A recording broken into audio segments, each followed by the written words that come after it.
Hey everybody, welcome to Apocalypse Rising. Thanks for tuning in. Hope everybody's year is off to a good start.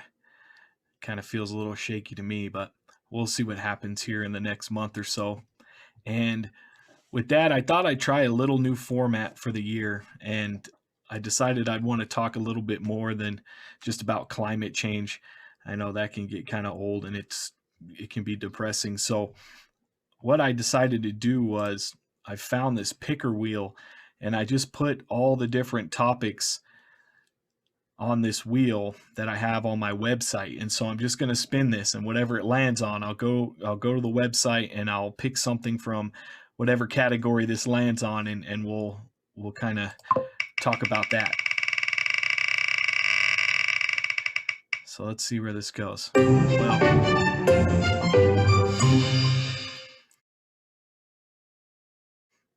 when you know, it landed on climate. So I guess it wants me to keep talking about that. So we'll go to the website here and we'll see what's going on with the climate.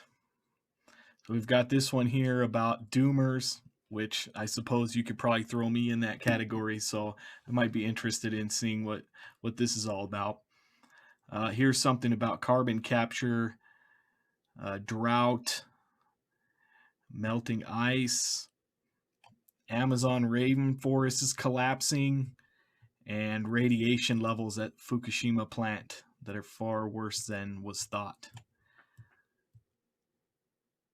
I don't know. These are all pretty interesting. Let's go for this one. Okay, so this one is titled Environment Groups Question UK's Carbon Capture Push. And this is from FT.com, Financial Times, apparently. I don't think I've ever read an article from here, so this should be interesting. Global Witness and Friends of the Earth Scotland describe the technology as a costly distraction. So I wonder what these two groups are here. They're probably environmental groups, if I had to guess. And what they're saying is that carbon capture is a costly distraction. That's kind of the biggest argument, I think, against carbon capture, is it costs so much money and then it distracts us from the real issues at hand. It kind of just covers it up with this technology. And I really don't know where I stand on that. I'm kind of on the fence. I feel like we need something like this. We need carbon capture that can successfully reduce the emissions in the atmosphere. I saw a graph today. It was in an article, and it was something about looking at a chart, and it showed, I guess, the carbon emissions in the atmosphere over time. And it was basically like just an up and a down, and it was pretty regular and it looked fairly normal. And then in the last 100 years, it just shoots straight up on this chart. And I think that's where we're at right now, is that scientists and all their predictions are really only considering what we're putting out now and where we're at this point, how the climate has reacted to the amount of greenhouse gases in the atmosphere, and they don't really have anything to base it on. They don't have something else to compare and contrast it to. Breakfast! So it's mostly an assumption. And I know that sounds egotistical and whatnot, but to me, it just feels like it's one of those things where this is our best guess. Our best guess is that by 2100, we need to do X, Y, and Z, and that will keep us from succumbing to this climate catastrophe. 21. My personal opinion is I really think that that's off by a lot. So we need something like carbon capture to reduce the carbon emissions that are in the atmosphere, because as the climate change follows suit, with the emissions. It's just going to keep getting worse and worse, regardless if we stop doing what we're doing. Carbon capture and storage is a costly distraction that cannot be relied on to help meet climate targets. And this is according to research published by two prominent environment groups that questions one of the key green technologies backed by Boris Johnson. The UK is really kind of leading carbon capture. They really want to make this happen. The UK Prime Minister has committed £1 billion of public funds to help develop 4 carbon capture schemes in Britain by 2030. I love how they always call them a scheme. It's almost kind of like a backhanded insult. So they're trying to do a green industrial revolution over there in the UK. And what I find interesting is we're still talking about 2030. This is by 2030 that they hope to have this stuff up and running and successfully pulling carbon out of the atmosphere. That's a long ways away. That's 10 years. And that's to help them reach net zero by 2050. So I believe what they do is they say, okay, we're putting out X amount of emissions, right? We're going to go ahead and reduce those emissions by sucking it back out of the atmosphere. But it only seems to me like it's something that they're doing at the same time. So I wonder how much of this capture is going to reduce what's already been put out into the atmosphere, or if they're just looking at this as a way to where they can put down on paper at least that they're putting out zero emissions because the coal and the oil and those kinds of things that they're still burning are being counterbalanced by carbon capture at the source. That's a good question. Mr. Johnson hopes the UK can become a world leader in the technology.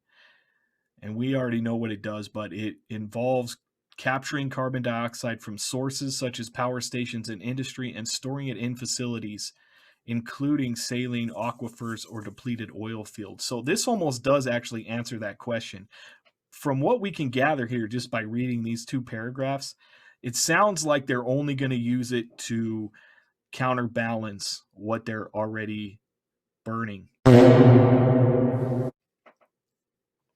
government said CCS would create thousands of jobs and ensure we can build back greener, cut carbon emissions, maintain security of supply, and keep energy costs low for consumers. I mean, this is the dream, right? If we could do all of this, that would be awesome. I think for me, the question is, how long is that going to take? Is it even possible? What kind of policy has to go into, governments around the world to make that happen? But campaigners at Global Witness and Friends of the Earth Scotland said a reliance on carbon capture, in particular to decarbonize the energy system, was not a solution to global warming. Okay, why not? They published the paper on Monday from Tyndall Manchester Climate Change Research Center that they said proves carbon capture has a history of overpromising and underdelivering. Ha! Gay! Okay, but that doesn't necessarily mean anything if you consider the advancement of technology. You're talking about history and something that probably even 20, 30 years ago was seen as science fiction or something that was totally out of reach for our technology and the cost.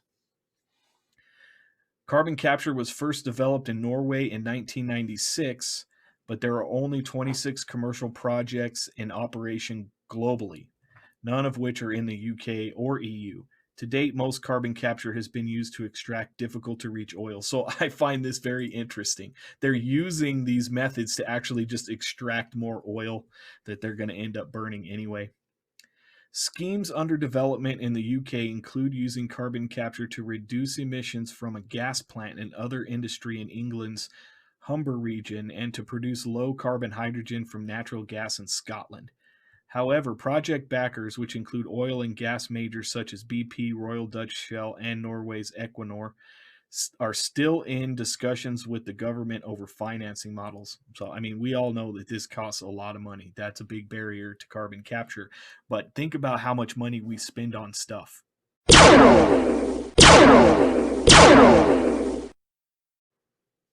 And think about maybe how we can change our mentality to what we should actually spend our money on. Global Witness and Friends of the Earth Scotland argued that carbon capture still faced many barriers, including costs.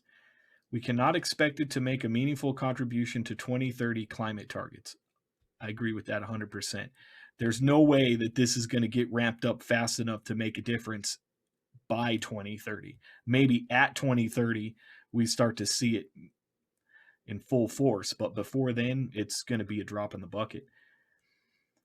Adding that the cumulative emissions from each year between now and 2030 will determine whether the Paris climate goal to limit warming to well below 2 degrees Celsius below pre-industrial levels can be met. So here we go again with this number. What is it, guys? What's well below 2 degrees Celsius mean? 1.9 degrees?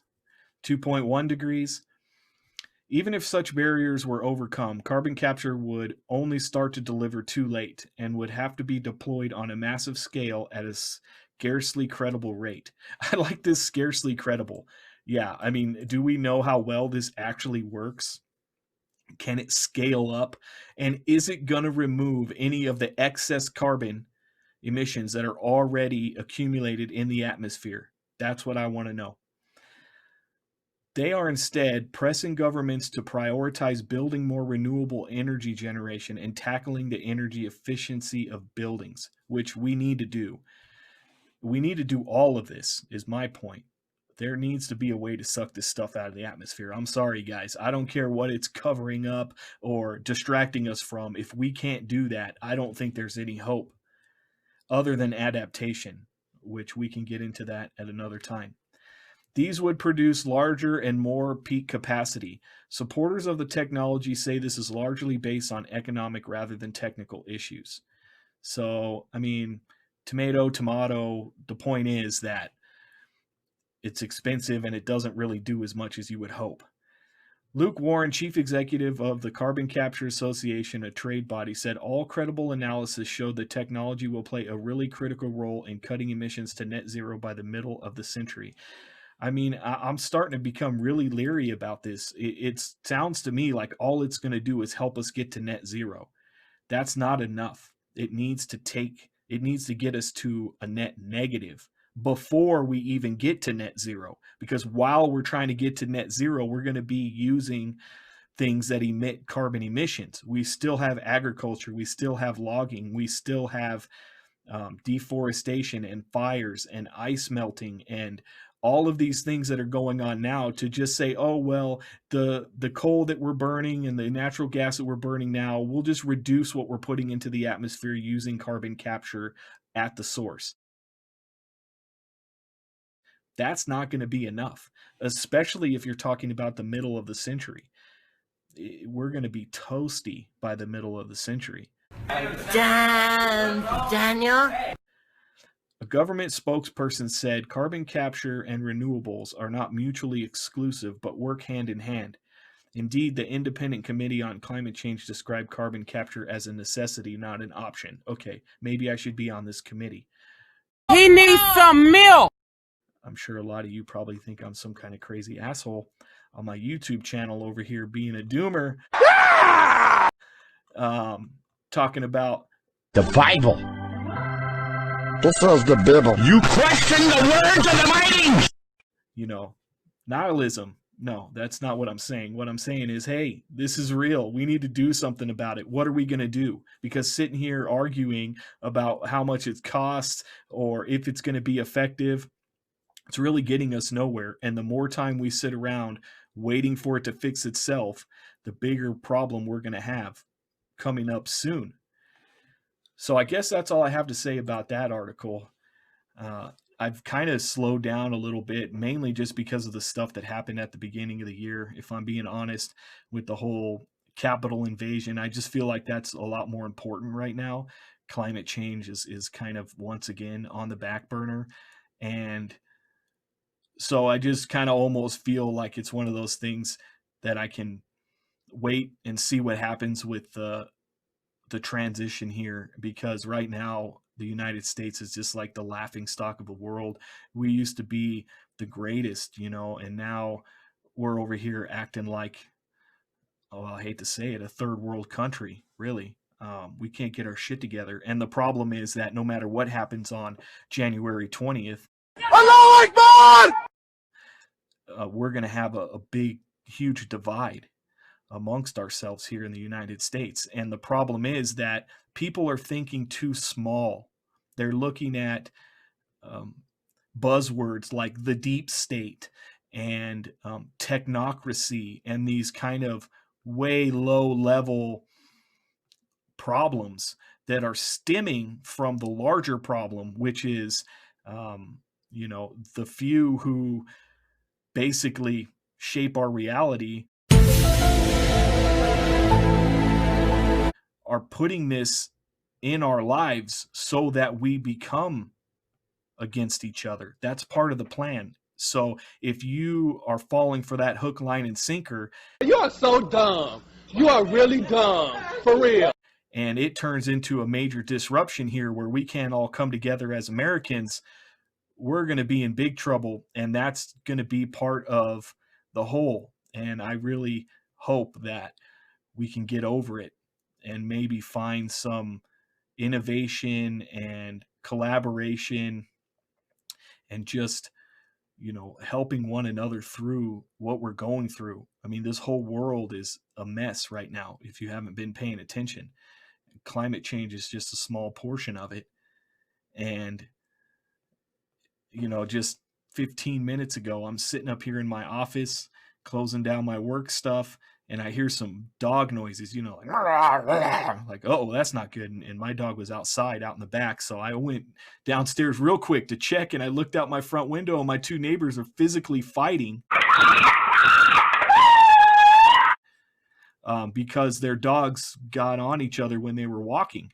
And the one guy had clearly kicked the other guy's dog. His slipper was off. They were pushing each other. They were calling each other names. They were mad dogging each other as they walked back into their houses.